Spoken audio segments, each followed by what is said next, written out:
Welcome on in. It's another episode of NASCAR Coast to Coast presented by our friends at Wilner Engineering. On the road, in the air, and around the world, Wilner is trusted to be seen, trusted to be heard, and trusted to perform. Inside the Motor Racing Network studios in Concord, North Carolina, I'm MRN pit reporter Chris Wilner. As always, my co-host Kyle Rickey out in Connecticut, MRN turn announcer and reporter. Kyle, we are getting close to your big event to open the Stafford Speedway. 18 days away from the Spring Sizzler. You ready? You guys ready? We're ready. Less than 3 weeks away. A lot of off-season projects about wrapping up, landscaping, safer walls being painted that just were installed about 2 weeks ago. Some other fun things going on behind the scenes. So if we could just bottle the weather up that we're having this week, 70s, 80s, and 90s, not a drop of rain in the forecast. If we could just bottle that up for about 2.5 weeks from now, it'll be perfect. So we're ready to go.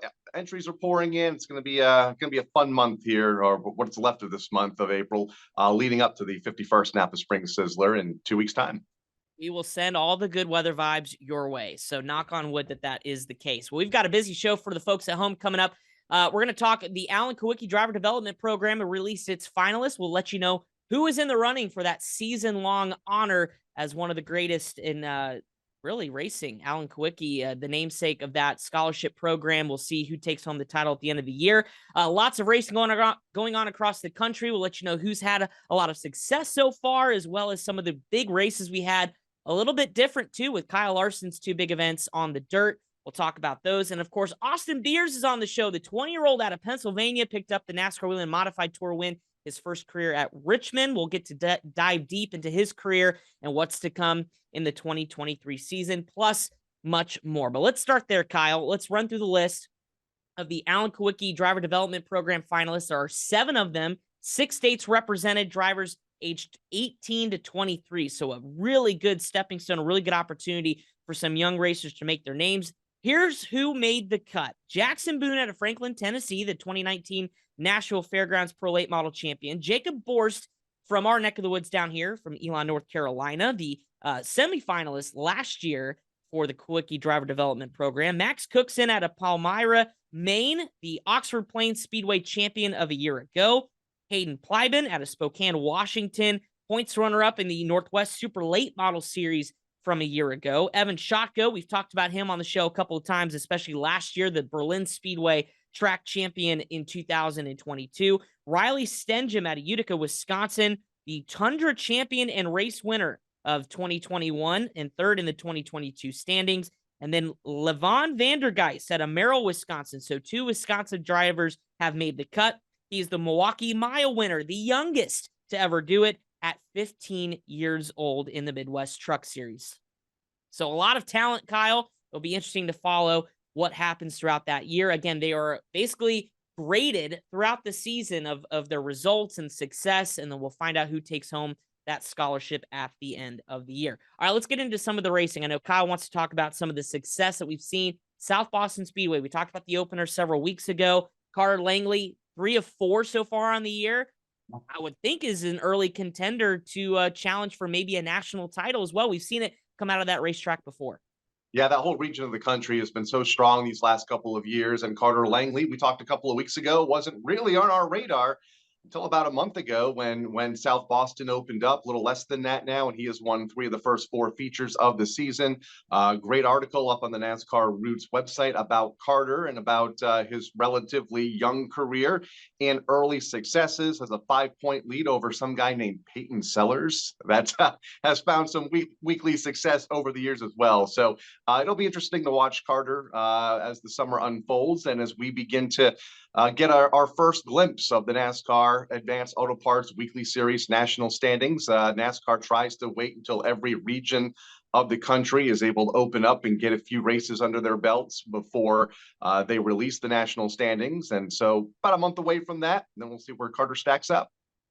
Speaking of success, how about Connor Hall? We had the Langley Speedway opener, one of the NASCAR Roots tracks and sanctioned tracks. You could watch that series, or that racetrack, I should say, all year long on Flow Racing. But Connor Hall won the opener.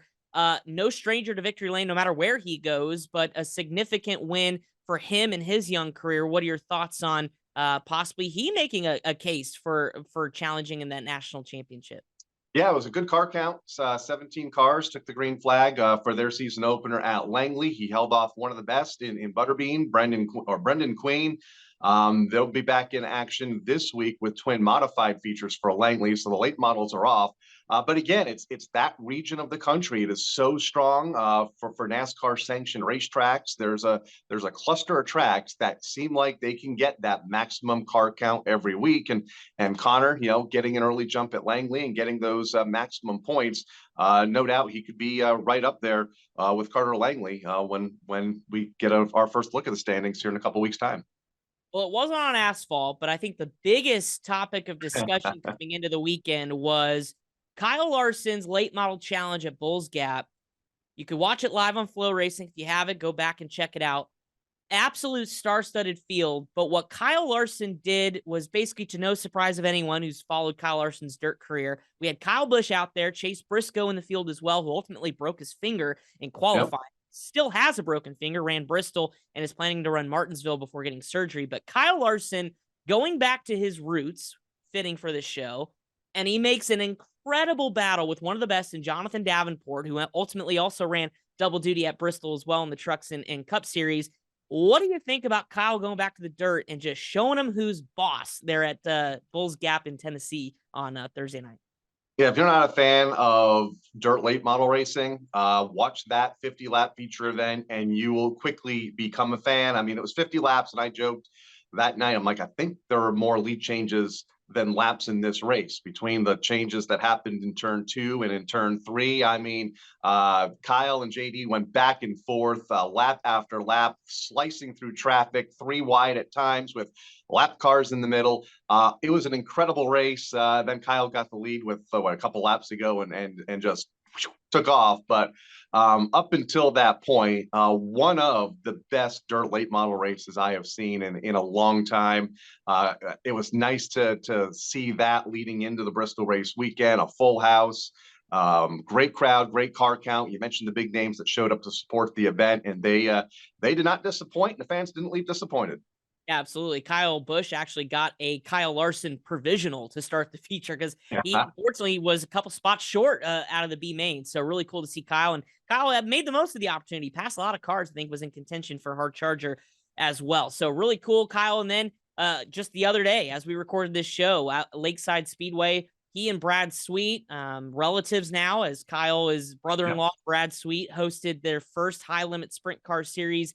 The inaugural full season started at Lakeside on Tuesday night. 56 sprint cars, got a little bit of a slow start. Jake Newman had a hard crash. Luckily, he is doing okay at the hospital. But man, the stars showed up for that one too as well. And it's safe to say, whether it's asphalt or pavement, Kyle, or asphalt or dirt, the strength of grassroots racing, I think, is really shot through the roof with the introduction of a lot of these series, offering big money for drivers to go race throughout the country. Yeah, 56 cars showed up, and it goes back to what we've talked about for quite a few years now, the connection between the stars of the sport in NASCAR at the Cup Series and kind of returning to their roots. And that's what we're seeing guys like Kyle Larson and Kyle Busch do. And that is coming back to these short tracks across the country, filling the place up. Everybody wants to compete in these races because of the opportunities that Kyle is giving with promoting these events. And they're successful, and I can't wait to see what the rest of that season looks like. They're midweek events. There's no other sanctioning bodies in competition on the nights that they're going to run. So you were there. I don't know when you sleep, but I feel like you've been everywhere lately. Yeah, we got back at 3 a.m. yet this morning as we record this, so working off a little sleep, but we're having a good time. It was a lot of fun. Dylan Welch out there as well. You can watch those races on Flow. 12 or now 10 more races on the calendar throughout the year on Tuesday and Wednesday nights. Final order of business before we get Mr. Austin Beers on the line. I know we're anxiously awaiting to talk to him about his first career win on the modified tour. Trevor Sanborn up in your neck of the woods got his first Thompson Icebreaker win, and that race finally got off without a hitch because it had Mother Nature plague at the original slated start, and it finally got underway and I mean, finally, Thompson gets underway, one of my favorite tracks up in the New England area. So what'd you think about Trevor's performance, getting his win in the Icebreaker, and finally Thompson getting underway in 2023? Yeah, and they had a good weekend for it. Finally, a little chilly on Friday night. I think the holiday weekend wasn't really in their favor, but because of the fact that they're promoting an event this weekend, the folks at Least Thompson Speedway are promoting an event at New Hampshire Motor Speedway this weekend, and then Stafford opens up. It was about the only time that they were allowed to find a window and run the event. But Trevor Sanborn getting his first win with Richard Moody Racing.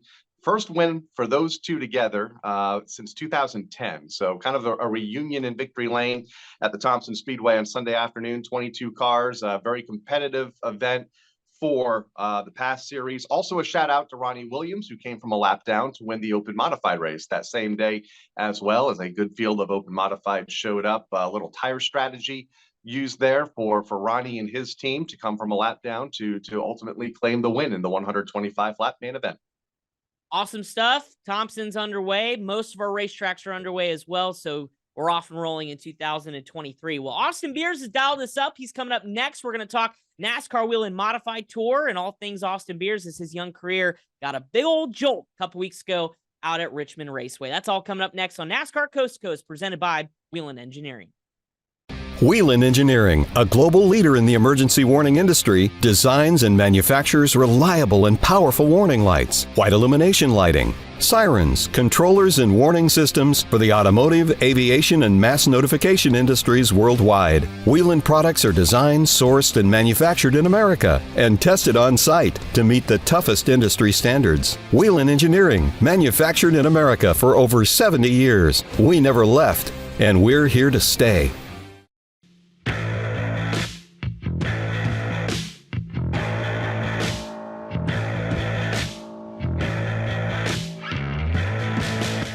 Welcome back into NASCAR Coast to Coast, presented by Wilner Engineering. As promised, joining us on the phone is his first career NASCAR Wheel and Modified Tour win. Came at Richmond a couple weeks ago. The young Austin Beers is on the line. Austin, I know it's been a couple weeks, but what has life been like now that you're a NASCAR Wheel and Modified Tour winner here in 2023? It's been great, and honestly, I got humbled really quick. I went local racing last week, and I barely squeaked out of top 10, and my spotter actually won the race, but it just felt really good to get that win under our belt, and I'm confident that our team can contend for a championship this year and win a couple more. Had to be a big boost of confidence. Obviously, one of the bigger racetracks that you'll run this year, along with the New Hampshire Motor Speedway later this summer. High speed, you are fast off the truck, good in practice, obviously fast in qualifying, and led 102 of the 150 laps. So overall, a solid day, and it looked easy on paper, but how was it behind the scenes? It couldn't have been that easy. It never really is. Yeah, it was just really good. Off the truck, the car was really good. We had a good setup last year, just missed it a little bit, and unfortunately, we wrecked in practice last year. We lost the left rear, so it kind of minimized our day there. But we came down with a pretty good package right off the truck, and just made one simple change, and the car was on rails the rest of the day. Even with we thought we were going to race that night, and then the rain delay came and threw a little wrench into it, but the car was still very good, and we just kept improving, and during the middle of the race we were a little loose. I was a little loose in the middle, and that's how Doug got the lead, and I thought we kind of gave it away there, and then that last caution came out, and we came down, made one more adjustment, and then it was perfect. Talk me through what it's like as a young driver who's sitting on the pole at Richmond to then have to wait till the next day to race. I mean, what was the anticipation like? Obviously, it's NASCAR weekend. There's a ton of fans there. Obviously, with NASCAR in town, some of the drivers were out there checking out the Modified Tour race. So what's it like from your standpoint when everything is going right until Mother Nature hits and I got to wait another day and kind of process things over 24 hours? Yeah, it was a little nerve-wracking just because, I finally got my first pole and I was ready to get going because the wait just sucked. The wait just to sit there and know you're going to have to lead the field to green, it's not fun. And then, you got even more fans you got to race in front of the next day, which was actually a good thing for us because I felt Friday with the weather, we weren't going to get a huge fan count, but then the people got to stay for a free race, and it was a hell of a show. Was the track what you expected from practice the day before to running after the NASCAR Xfinity Series race on Saturday? Well, I talked to my crew chief about it because, you know, I haven't really ran that many races after a NASCAR race with a different tire compound, the Goodyears. So I asked them, you know, what would it feel like? Because Ron and Sly are very used to that. They have a lot of experience, and they said it should be a little loose the first 10 or so laps, but then it'll be good after that. And, you know, after that, it was pretty good. I didn't really feel the looseness, but it didn't change it that much, I don't think. What was it like in the waning part of that race, knowing that you have, you know, a multi-time champion like Justin Bonsignor and JB Fortin and Max McLaughlin and all these guys behind you breathing down your neck?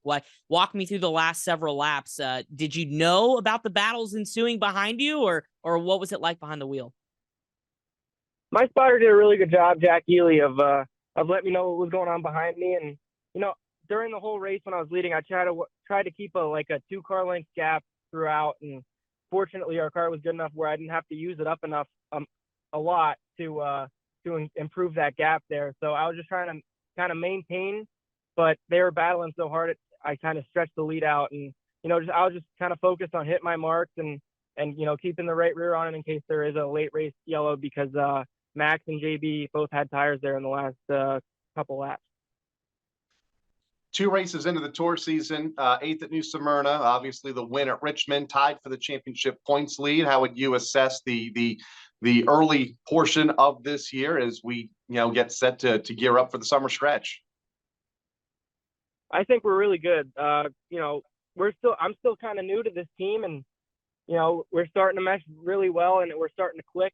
And, you know, it's taken a little bit, you know, because I've just been so new, and their luck was terrible when I joined. And, you know, we've just been meshing very well. And, you know, I felt like we had a car to win at New Smyrna. Unfortunately, both our pit guns failed in the last pit stop, so that's what kind of mired us back in traffic there at the end. But, you know, I feel like Mike Murphy and the KLM Motorsport team have given me a great car and a great opportunity. And, you know, we've been clicking really well these first 2 races, and we're hoping to continue it at Monadnock. Let's rewind the clock for those folks that are tuning into the show that may not know. Who is Austin Beers? How did this win at Richmond come to be? Where did your racing career begin? Obviously from Northampton, Pennsylvania. To me, you're in dirt sprint car country, but how did you get started and find a path to the modified tour? So my dad raced the modified tour from, I think, 2000 till 2012. So so I grew up going all those races, and, you know, that's the tour I've always wanted to be a part of. So that's kind of how I got it started. I ran pedal cars in North Carolina, and then I ran quarter midget locally when my dad was running the tour. So it was just me and my 2 uncles that would, you know, we'd go up Friday night with 1 pickup truck and a quarter midget, and that's how my racing career kind of started. And then I ran locally here at Mahoning Valley Speedway, and won a couple championships. Then in 2021, I won the ROC championship for Dave and Laura DeLange.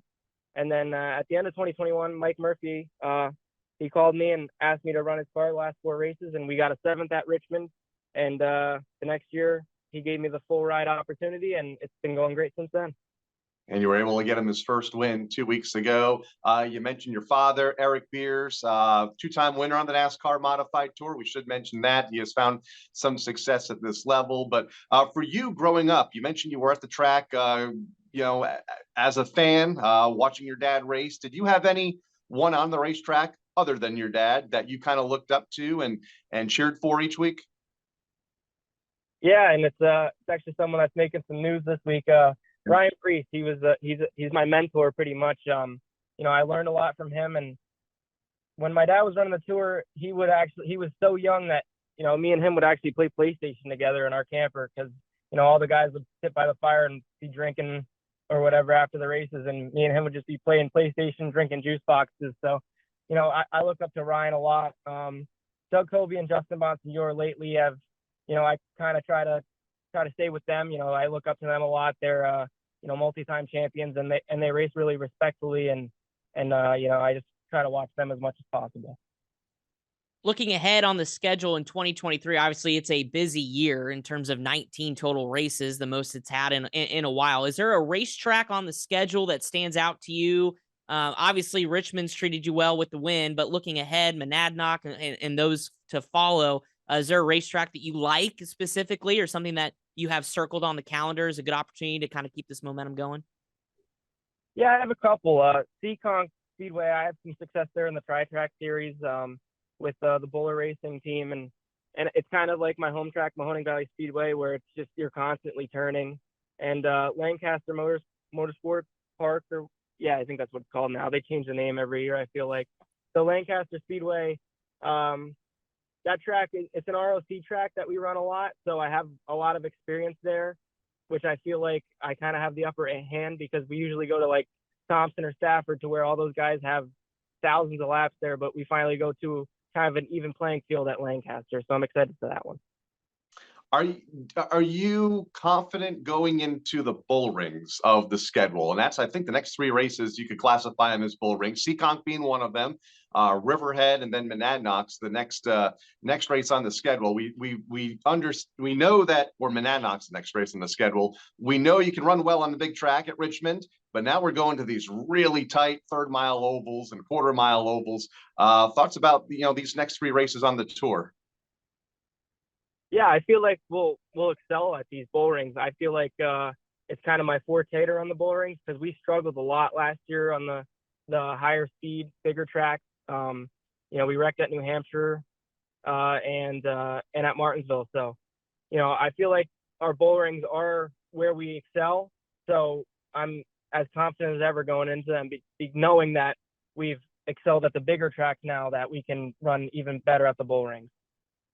My final question for you, Austin, is you look at this season, and obviously now as the point tied for the points lead, and it's all in on a championship, but is there anything else that you maybe have on your calendar this year away from the national tour that you guys are trying to hit, or maybe you would like to get to at some point this year? Yeah, we run the race champions. Joe Scott, Nicky, and Zach do a great job promoting and running that series. It's a very respectful series, and we're going to try to hit as many of those as possible. The tour is our main focus, but we're going to try to hit as many ROC races as possible. And then I might run for the 13 of Doug DePisa's car in the Tri-Track Modified Series, and maybe a couple SK shows at Stafford. There you go, Kyle. There we go. Other than that, not much going on. There's so many modified options up here in the Northeast, and we've talked about it, the Tri-Track, the NASCAR Tour, the ROC Tour, the Modified Racing Series, a lot of options. It looks like you're going to have a full schedule. I guess my last question for you is the experience of winning that ROC championship a couple of years ago. Is there much you can take from that when chasing the NASCAR Modified Tour title here in 2023? Yeah, because there's some tour regulars that ran that, and that kind of prepared me for what to expect when we went to the tour. Matt Hirschman and Patrick Emmerling are the first two to come to mind. Just racing them and experiencing what it's like to race around them, and just it kind of prepared me for what to expect when I was coming to the tour. So, and they're all respectful guys, and it's just a really fun series, fun and clean, and I really enjoy running it. Well, Austin, congratulations on the win at Richmond. Best of luck to you as the season continues, beginning with Monadnock and your title chase here in 2023. It's going to be fun to watch. Yep. Thank you, guys. That's Austin Beers, Richmond Raceway winner a couple weeks ago in the NASCAR Whelen Modified Tour. Again, the series continues at Monadnock coming up in a few weeks. Coming up next, we're going to take a look at some news and notes and the calendar. Plenty of racing still to come as we get to the midpoint of April here. That's coming up next on NASCAR Coast to Coast, presented by Wilner Engineering.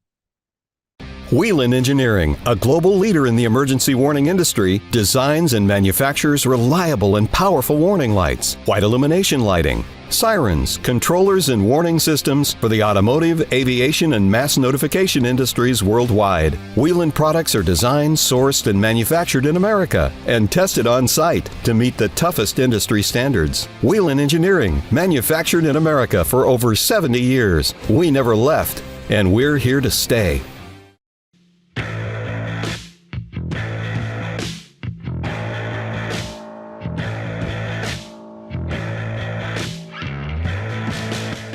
Welcome back into NASCAR Coast to Coast, presented by Wilner Engineering. A great chat, Kyle, with Austin Beers. For 20 years old, sounds a lot like a veteran.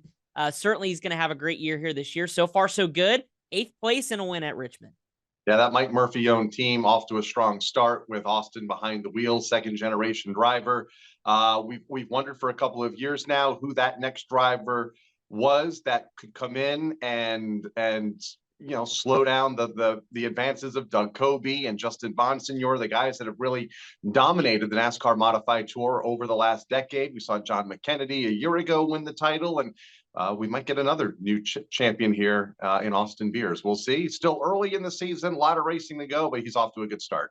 Absolutely. Well, NASCAR, pretty cool stuff this week, has been, rolling out their top 75 greatest drivers ever, of course, for NASCAR's 75th anniversary season here in 2023. And a few drivers were recently released this week. One of those, a proud NASCAR Roots member, Mike Stefanik, named one of NASCAR's 75 greatest drivers. Whelen Modified Tour, absolute stud in his day. Kyle, I mean, well-deserving for sure, but really cool that not only is Mike being awarded that, but obviously Hall of Fame, things like that, but to be the kind of the modified guy in this list of NASCAR greatest drivers got to be pretty cool. Yeah, and amazing for his family. Unfortunately, we lost Mike a few years ago in a plane crash. But man, in his heyday, it was amazing to watch him. Somebody tweeted the week of his passing, "I'm glad I was around to witness the career of Mike Stefanik," and they were dead on. When he won those 7 NASCAR Modified Tour titles, the 2 Busch North championships, 4 of those titles came within 2 years. Winning the Modified Tour title and the Busch North title in the same season on back-to-back years was amazing. When both divisions ran the better part of 20 races a season, he'd be bouncing back and forth all over New England to try and run, 2 races in a single day sometime. So it was an amazing era, and pretty cool to have him on the list representing that time period and this region of the country and all that goes on up here in New England.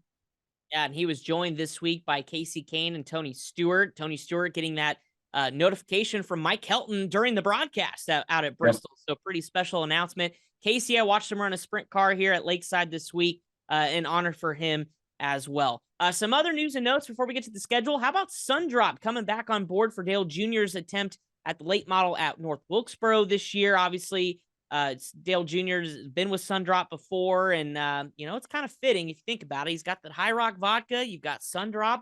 The two of those together is fantastic, but pretty cool special opportunity for him to kind of get that Sundrop livery back on his late model out at North Wilkesboro. Again, he's been the man behind getting Wilkesboro back. He's done that, and now it's the side of the All-Star race here this year in May, and of course, he's going to run the late model there before that. So pretty cool stuff.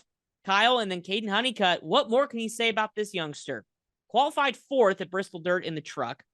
Also, not bad for a guy who hasn't been on dirt a whole lot. Started his career in a late model on dirt, but lately he's been running the Cars Tour. Goes out there, qualifies 4th, finishes 9th at Bristol in a career best finish. And then this week, it's announced as Sam Hunt's new driver out at Dover in the NASCAR Xfinity Series, making his debut. The up and up continuing for some of our Roots drivers here in the NASCAR National Series. Felt like he was just a little late model driver a couple of weeks ago, and now Caden's all over the map, running in 2 national series, running in the truck, running in the Xfinity Series here in a couple of weeks at the Monster Mile. Been a roller coaster couple of weeks for Caden, who had an incident in practice at the Texas Motor Speedway, didn't even get to run that race, and then bounced back to get a top 10 at the Bristol Motor Speedway, and now get this opportunity with Sam Hunt. So congratulations to Caden, and look forward to continuing to watch his progress up the NASCAR ladder. Absolutely. So Dover will be Caden Honeycutt's first Xfinity race for Sam Hunt. Meanwhile, the calendar this week's starting to get a little bit more thick as we get into the warmer months, and a lot of our racetracks are up and running. Some of the big news and notes are the big events coming up this week. The ASA Southern Super Series at Montgomery. Obviously, we know all the big hitters are going to be down there on Saturday. But Kyle, Pass, the Pro All-Star Series at New Hampshire Mile up in your neck of the woods. That's always one of the big races for that series, one of the biggest tracks they run on with the American Canadian Tour up there as well. Yep. So it should be a good afternoon for racing for both those series. And the weather, knock on wood, is looking good right now for those folks. ACT and Pass. I think a couple of the other local divisions will take place during the weekend as well, adding to the race program. So gonna be a fun weekend of racing. Like you mentioned, their biggest racetrack that they'll run on by far all year long on the big stage at the New Hampshire Motor Speedway. Speaking of modifieds, and we talked about the national tour off until they go to Monadnock, but the Smart Modified Tour is in action this weekend at Hickory, the home of NASCAR stars. So Hickory's been busy already this year, going to host the Smart Mods.